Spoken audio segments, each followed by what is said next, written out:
Then a last community note is by the group from Lynn, LeVatte.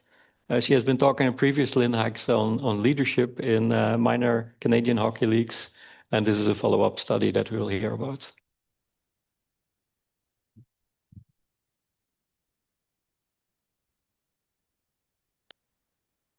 So thank you for the invitation, and we'd like to begin our presentation on exploring leadership and cultural training experiences of hockey coaches, lessons learned from Nova Scotia. So my name is Dr. Lynn, LeVatte, and I'm joined by Dr. Kristin O'Rourke, and we are going to share some of our research from the sport of ice hockey in Nova Scotia. So our research team consists of myself, Dr. Christina Phillips, Dr. Shaun Ranni, Dr. Kristin O'Rourke, and several research assistants within the Bachelor of Education and Master of Education program at Cape Breton University. We are primarily based at Cape Breton University within the faculties of Education and Sport and Physical Active Leadership program. So to introduce our program, we wanted to study and examine ice hockey coaches' leadership and cultural training within the province of Nova Scotia. So we were investigating minor hockey coaches, specifically leadership, which surrounded some of the coaching skills that they may have had previous training within EDI areas. So we know that leadership is a fundamental factor in influencing the performance of sports teams, and it can also be provided by coaches, assistant coaches, or other staff persons within the team. And our study was a basic qualitative research method, and our community partner for the project was Hockey Nova Scotia. So we started the research based on a previous study which we conducted with another partner, the Atlantic Hockey Group, and we wanted to tailor this research specifically to the province of Nova Scotia.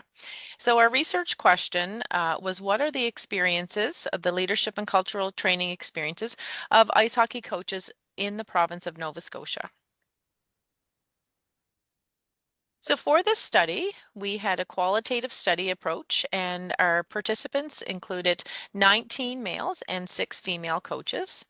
The participants coach youth age 5 to 18 years, so we were focused on the minor hockey system within the province of Nova Scotia.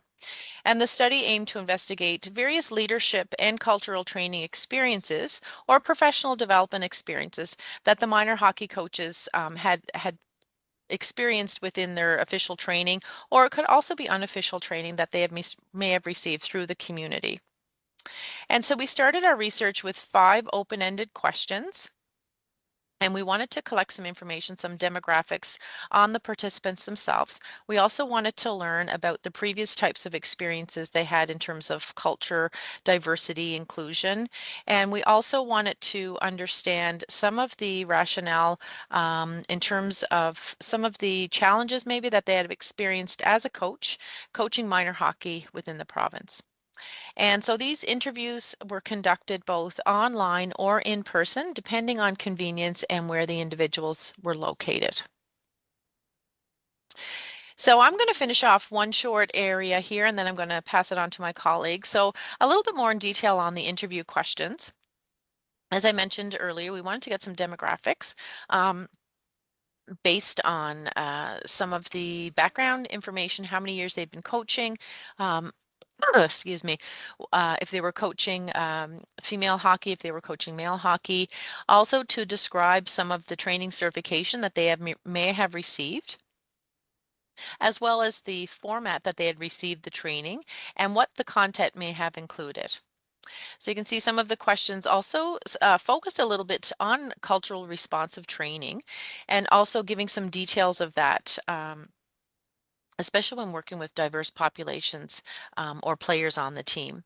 And the final question we wanted to explore, as I'd mentioned, we're looking at some of those barriers that maybe coaches had experienced in terms of coaching with youth or children that had various abilities, various behaviors, or also maybe looking at some of the other things in terms of supports around hockey.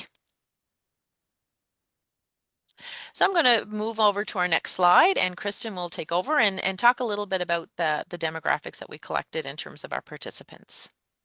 Thanks, Lynn. So as we mentioned, we had 25 interviews, and the range of ages really showed a vast participation in coaches and their experiences. So the youngest participant being 20 years old and our oldest participant being 63. This was also reflected in the number of coaching years. So first year coaches compared with coaches who had been in the game for 50 years, which was a great range of people to interview. Right. So with the findings, we looked at those through those thematic analysis lens, and where the findings situated themselves in that cultural coaching leadership perspective. And so four main themes emerged. So that official coaching training, coaching challenges, cultural training, and building relationships. So for theme number one, coaches said that they received, that formal hockey training that's required, first aid, safety, skill development, but limited in terms of diversity and how to manage people. The next theme was coaching challenges. And this looked at, how the players and their negative mindsets, communication, inequity for female coaches, financial burdens, skill gaps between players, and parent engagement as challenges within that role as coach, which are seen across all sport, but are seen to be in the limelight, particularly in hockey in Canada right now.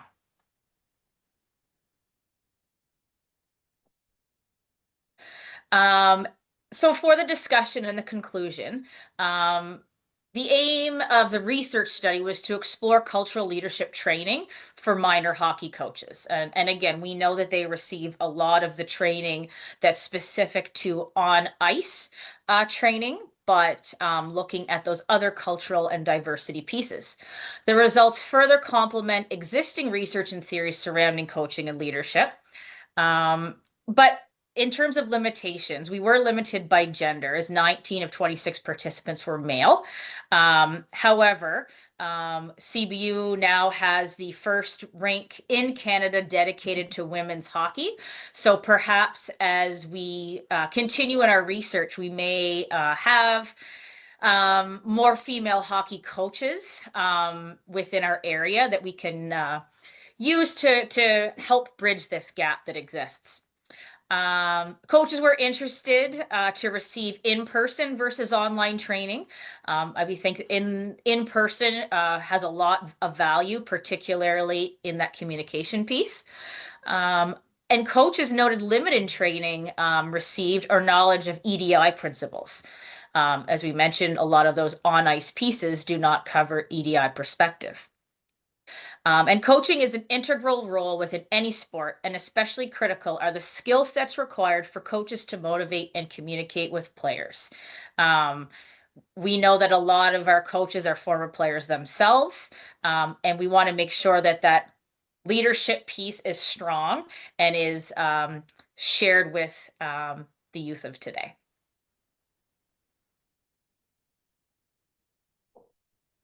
We hope you enjoyed the presentation. Please feel free to reach out if there are any questions. Lynn's email is up on the screen, as is our university website, and our SSHRC, Social Sciences and Humanities Research Council of Canada, who is the founding research body of this study. So thank you, and we appreciate your time. Great. Thank you, Kristin, and thank you everyone for your time. And we look forward to any questions that you may have had. Thank you.